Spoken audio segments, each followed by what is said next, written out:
I had a message from YouTuber Mimorsi who said, Shoo, I really want to be an illustrator like you, but I don't have much skill. I want you to help me practice, but without copying someone else's work. What I'm trying to say is that I want to know how to draw stuff by checking reference, but then giving it my own twist. The bad thing is I can't understand the basic shapes constituting my subjects. I find it difficult to get the essence of a subject, to then transform it my own way. Help, please. Well, I've made another video today and added to this one. I hope I'll be able to help you to sort things out, but let's not talk about it. Let's do it. The first thing you want to do is find some reference, and the best thing is to find the actual thing that you want to draw. And I was going to go shopping yesterday and buy a pear, but time ran out and I never got there. So we need to find a picture to work from. Well, when I started out, I collected lots of books that I bought at second-hand shops and sort of yard sales and things like that, and built up a big collection of my own reference material. And I would go down to the library, but now we have the internet. And the safest place to go is Wikimedia, Wikimedia Commons, and you'll know that you're allowed to use those pictures. Now, you can use these images without worrying about copyright because they've got a commons copyright thing that allows you to use it as long as you credit the person who took the photograph. Otherwise, you can go on the Google Images and have a look around, but don't copy, you need to adapt, and that's what we're going to do. So this is the picture that I chose, and this is kind of the shape that I'm going to want, but this is the stalk area that I want. I got my paper stuck down on the board and it's at an angle of about 20 degrees, something like that. And I'm just going to draw out my pear shape. You have a little lumpy bump there, which I didn't do on the pencil black and white drawing version, but I'm doing that here. So I'm on the reference side of it, I'm taking the lumpy bumpy bit here, which you don't really see there, but I think there's quite a peary kind of thing. And now I'm going to take that angle on the stalk there. I'm just going to put that little curve there on the stalk coming out like that. And then I'm going to very, very gently erase that line out there. And very gently erase that line and make that more definite there. So what am I looking for here? It's kind of a bit of this and a bit of that. There's a lot of green, little green spots. There's a kind of yellow base to the picture with sort of golden browns up here. That's very pale there with a bit of highlight and a bit of highlight there. So I've got two areas of highlight I'm going to work at. And then it's got to get dark around here, but it's all kind of done in spots. So that's what I'm going to aim at. So I'm going to pretty well cover the whole area in a pale yellow, except that I want that to be the highlight there, and I'm going to want a highlight area there as well. Because I've got it on an angle, then the colour flows down and I can control where it's going, so it's not pooling at all. And then I'm just going to kind of soften around the edges there with clean water. Just going to kind of wash into that area like that, and that will soften it. And I'm just going to kind of flood that into this area down here, and maybe a bit more up around the top, where it's going to be darker anyway, because I'm going to put some kind of goldy brown. It's kind of really a sepia kind of Indian red kind of colour that you want up around here. And maybe some, you can maybe do, while it's wet, you can maybe sort of drop some things in there just to start getting a feel. I don't know how to explain that any better. Much of this is intuitive, and I think the more that you do, that's all wrong, shouldn't be doing that, I don't think. The more that you paint, the more you kind of get to know the materials. You've got to make an awful lot of mistakes. I certainly have over the years, and you know, you learn from your mistakes. Now I'm looking at these two pictures again. It is very grainy. A pear is a very grainy thing on the surface. So I think I'm going to do the stalk and get that a bit more solid. And the stalk kind of gets darker up at the top and gets lighter towards the bottom. I always have my bits of kitchen towel to hand to dry my brush, because sometimes you need to take colour off, and I think that's just gone a bit too dark, and I'm losing the redness there, so I'll stick some more in there and kind of blend it up into where it gets darker. I've got the highlight on this side, so the shadow should be on the other side. It should be darker on this side here. And then we're going to get quite a bit of darkness in here behind the stalk, in the kind of the pit of the stalk area. Like that, and it's gone a little bit over the edge here, so I'm going to just kind of wash that away with clean water.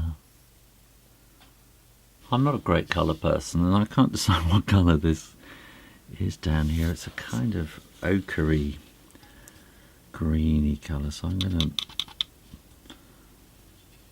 go with my instincts, and I put a bit of that in there and a little bit of yellow as well, a bit of mixing everything up together. The light is coming down here, so this is where it'll be darker, but you've got ambient light reflecting up from the surface, so I'm kind of feeling that looks about right, and I'm just going to fade it in. And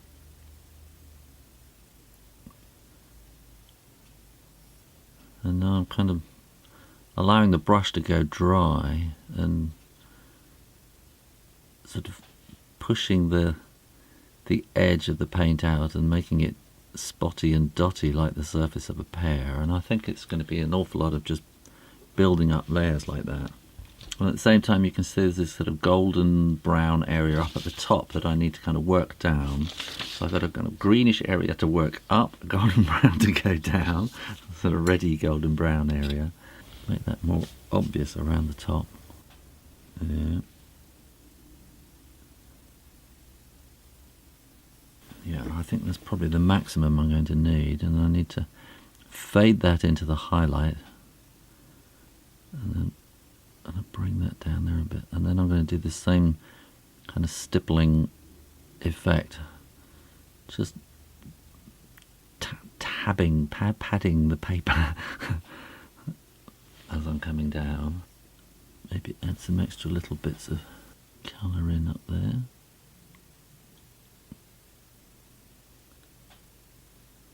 Oh, you can hear me going all quiet because I'm concentrating.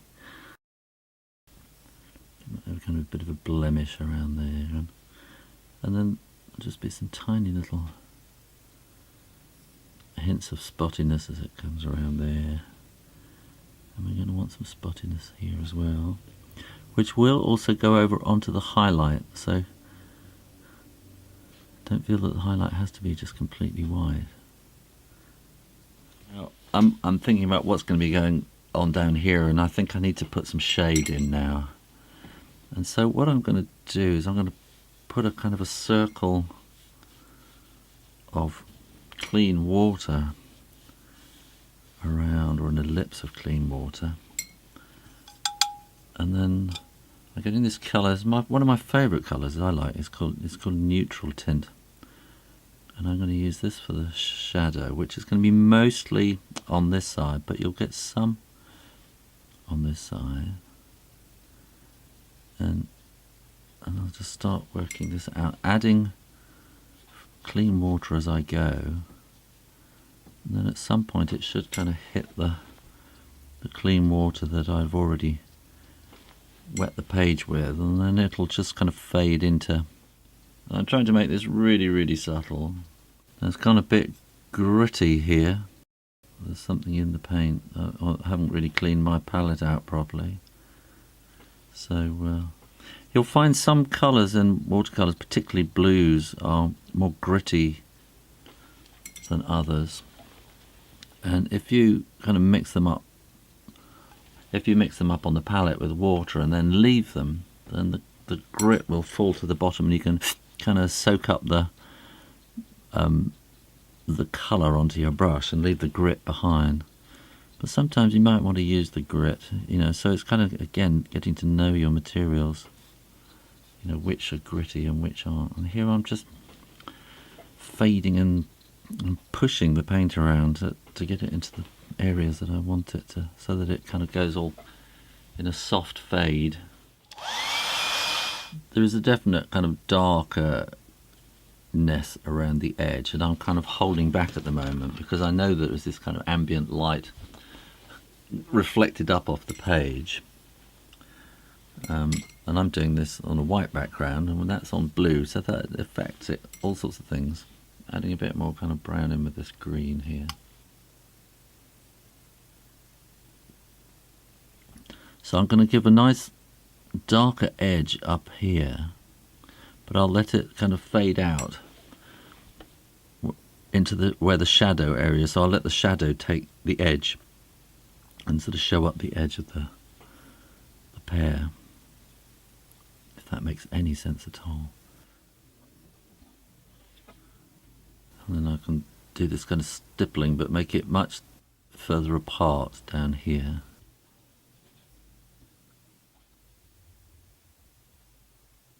I'm probably doing this faster than I would if I was just doing it on my own.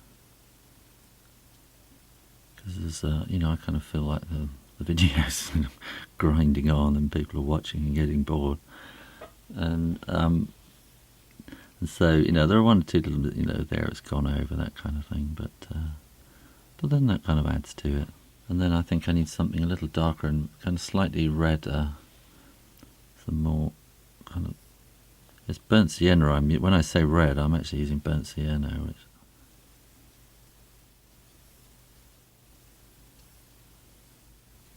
now some people with watercolor would just, you know, paint this with like 3 brush strokes.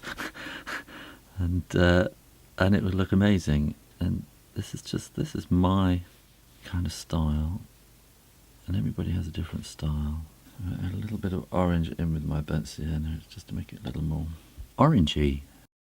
I cannot say too many times that watercolor is just very different from oil paint or acrylics, and in those kind of paints you have the colour is actually in the paint, and as you apply it you are applying colour, and so the light comes down and reflects and refracts off the paint, and you see the colour in the paint.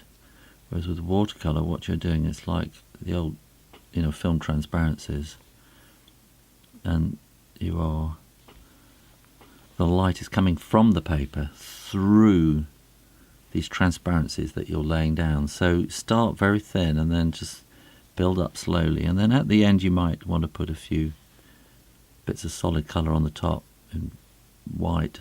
I tend not to do that. I tend to leave my white as I'm going along. Some people will then put white in on the top. So I might add little bits at the end, but I rarely do. I kind of leave the white as I'm going. And I suppose in a way I thought adding white afterwards I kind of felt was cheating a bit, but I kind of got over that. And I think it's you do whatever you have to do to achieve the finished effect that you want. I think I shied away from putting white onto pictures, certainly putting black onto pictures, because it just, you know, if you start working it too much it just dirties everything, and the white kind of starts getting mixed in, because they're not pure colours, they're mixed colours, and it all kind of goes a bit strange. I think I need a little more kind of yellowy this over here. Put that in.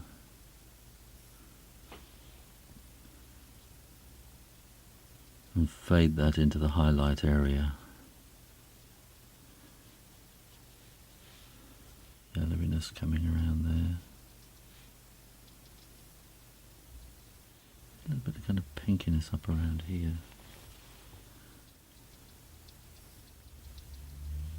Building up and building up.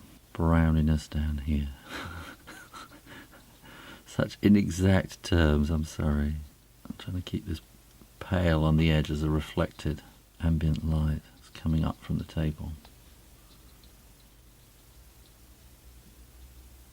I'm looking in the camera lens. I'm just not entirely happy with this curve on the top there, so I'm just going to add a bit more.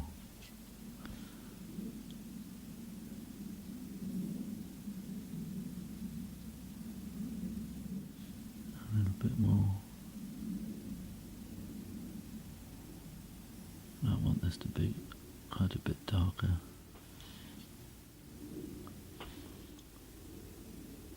And I think we can do a little more shadow.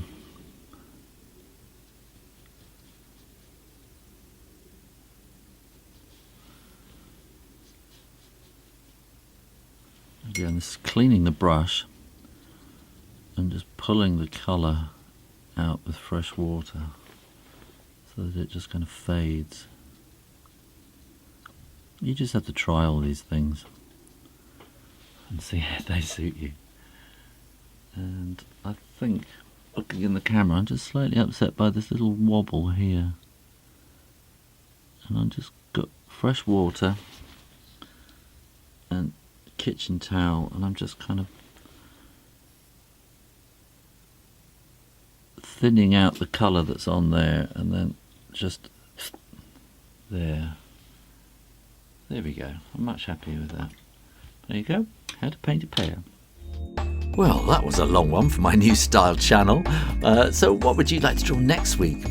While you're thinking about that, try learning to draw an apple real easy, or take your chances with the mystery drawing. Either way, make sure you'll subscribe for more weekly drawing and advice. And in the meantime, keep drawing, drawing, drawing. Practice, practice, practice. And I'll see you next time. You take care now. Bye-bye.